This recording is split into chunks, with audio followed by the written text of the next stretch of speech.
Thank you, everyone, for joining another episode of FutureProof You's podcast, F Yourself. This week, we are talking about a topic that we all love to talk about here at FutureProof You.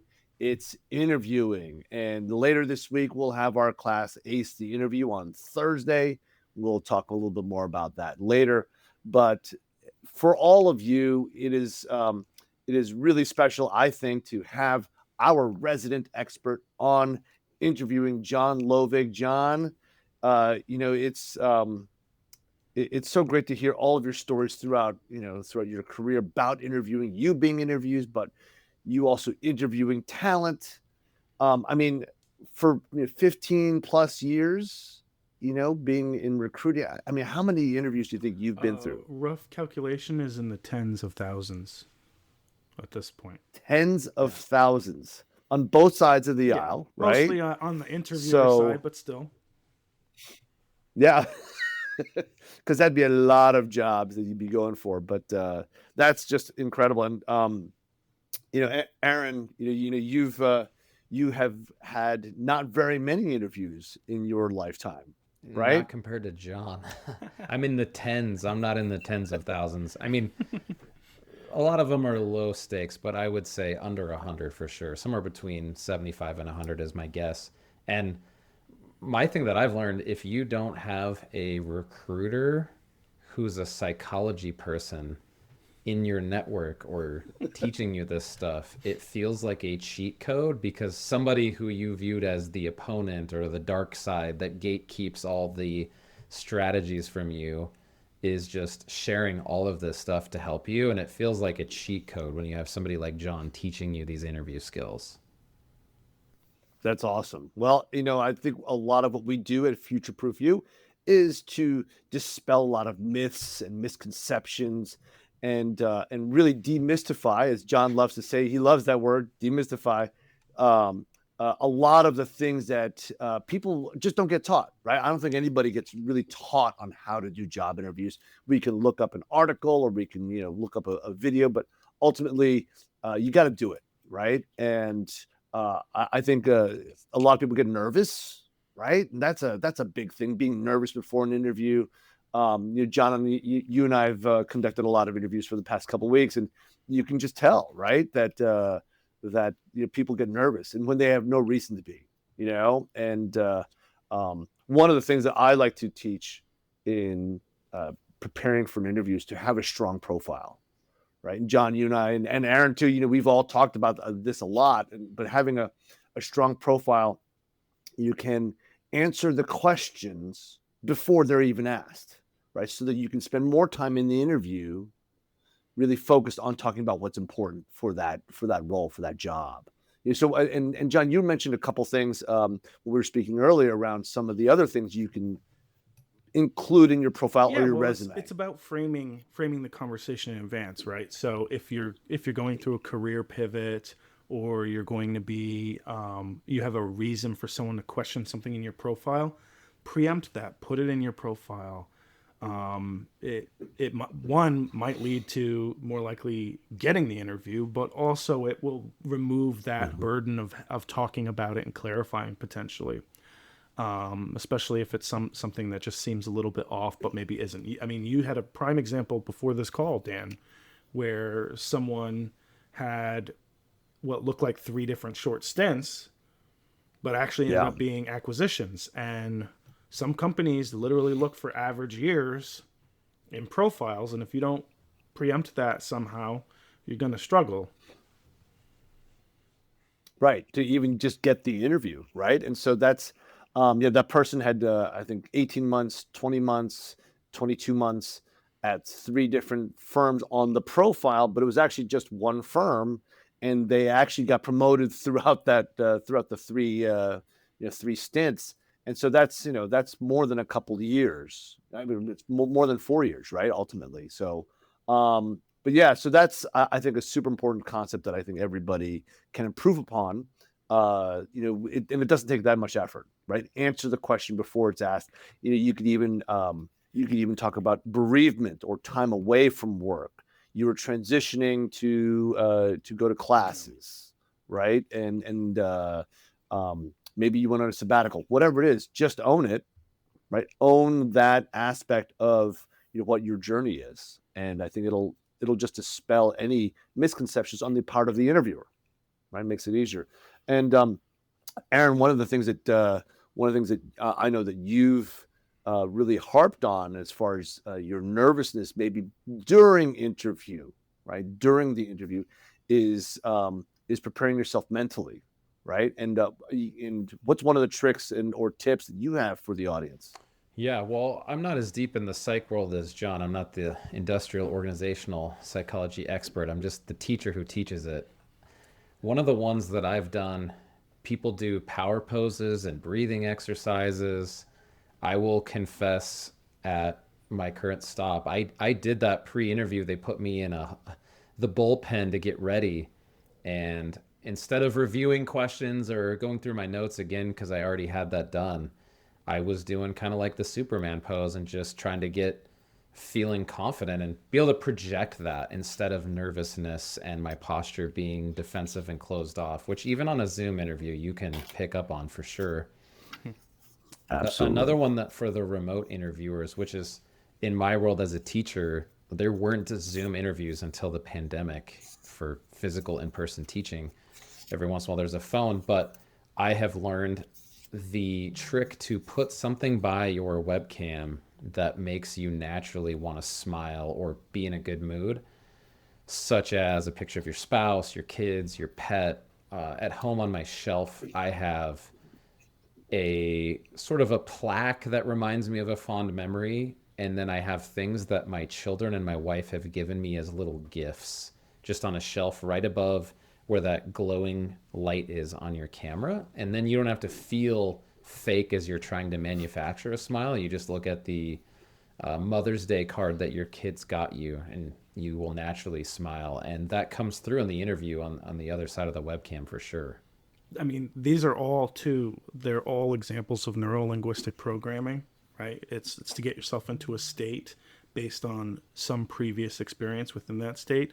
Another one too is on the phone interview is to smile, right? If you're smiling, you can hear it in the person's voice, but also it actually changes your brain chemistry to release chemicals that make you happier. So in effect, you actually change your state by doing so. And so it puts you in a really good spot to interview because you sound more engaged, you sound like a more warm and welcoming person, and you sound more confident. That's just I think a fun way to even approach interviews, right? So it's if you're smiling beforehand or doing your Superman poses and then you have your pictures up, I think it's all as you say, it's all part of that programming, right? That you can do your on your own, and I don't think the audience needs to spend a lot of time or money or effort really doing it, but it's there for you and you can do it. And then what's another thing that you can do in preparation, before interviews? Aaron, love to hear from you. Yeah, unless it's the first time you've interviewed for that type of a role, you have a good idea of what questions they're going to ask, such as tell me about a time you overcame an obstacle, or tell me about a time you led a team effectively. If you know the general idea of a lot of those questions, why would you not show up with examples written out? And even in person, I brought a binder to one of my biggest job interviews in person, and I laid out notes. That can be helpful because then I don't have to recall all of these stories and examples, which we use the term car. You can take the class to find out how that works. But bring your cars or your stories, and you have a menu to pick from. And once you write them down, that's going to help you remember them, as the psychologist will testify. And you don't feel the pressure of having to recall them right on the spot when somebody asks you. Another great one, Zoom makes this easy, but just knowing people's names. You have to use their names. Don't just say, yes, good question. You want to say, yes, Jim, great question. A trick that I used, I would come in, this is for in-person interviews, and I would draw a diagram of the table. I once had one that had Yeah. 11 people on the interview committee. Oh, And we'll call him the hiring manager, said, well, I wow. thought as a football coach you could handle 11 at a time, so the committee has 11. I was glad that I brought my binder and I took a blank sheet and I drew this rectangular table. And the first thing they're gonna do is intros. I literally made a diagram of seats and then wrote the name and one thing to remember about each person. For example, Susie HR, Bob CFO, whatever it is. And then I made a point to be the most personable candidate because every question from Susie, I said, "Thanks, Susie. I'm glad you asked about that. Let me tell you my car. Thanks, Bob. I know with your experience as the CFO, this really matters." And it just, it's NLP reversed on the interviewer because they feel like you know them. Yeah. They're like, this guy knows my name. This lady knows who I am and what role. Everybody else that they're cranking through the interviews is going to be intimidated by who was that again? What's their role? I don't know. Thanks, man. Thanks, bro. You want to use their name. Also, whoever constructed an 11-person interview panel really has no idea how to conduct interviews because you are not getting good data from that panel. You're not. Yeah, and it's sometimes having that panel, right? Especially 11, right? I mean, it's almost like an It's like, intimidation game, right? It's a little bit of a power game, right? And part of how Yeah, you and diffuse that and is the so preparation. yeah. right, yeah, you got to prepare, right? And there's the 7 P's, right? Proper prior planning prevents piss poor performance, right? Prepare, prepare, prepare, so that once you get there, you're not nervous because you're ready for everything, right? And you're ready even with great questions for the interviewers, right? And what can you do to nudge the conversation along, but also to really close the deal, right? And so closing the deal, I mean, as Aaron, he prepares, he's closing the deal the whole time, and you should be closing the whole time by using those tips and tricks, as well as at the end, and John, you've been through, as we said, tens of thousands of interviews. What's kind of your favorite interview question? My favorite interview question to ask people, it's I love to just ask questions that get them talking about something that they've accomplished. So one of my, and granted, and we'll talk about this in the interview course, but I'm a rule in type of recruiter, not a rule out. So I ask questions to get people talking. So my number one question is always, tell me about a recent project that you're particularly proud of and what was it that you did to make it so successful. And you hear a person light up, you get to understand how they think, and they usually have a good story to tell so that I know, okay, is this person doing what I need them to be doing? And it gives me a lot of space to follow up. Got it. And then as far as from the interviewee perspective, what would be one of the best questions that you've Yeah. ever Yeah, I mean, encountered? we all love questions like, what does success look like? Or, tell me about the KPIs that you'll measure me against. But my favorite one that I started using, and it always kind of, you always get a positive response from the person on the other end because it's a really well-crafted question, is say we both decide this is a great fit and you hire me.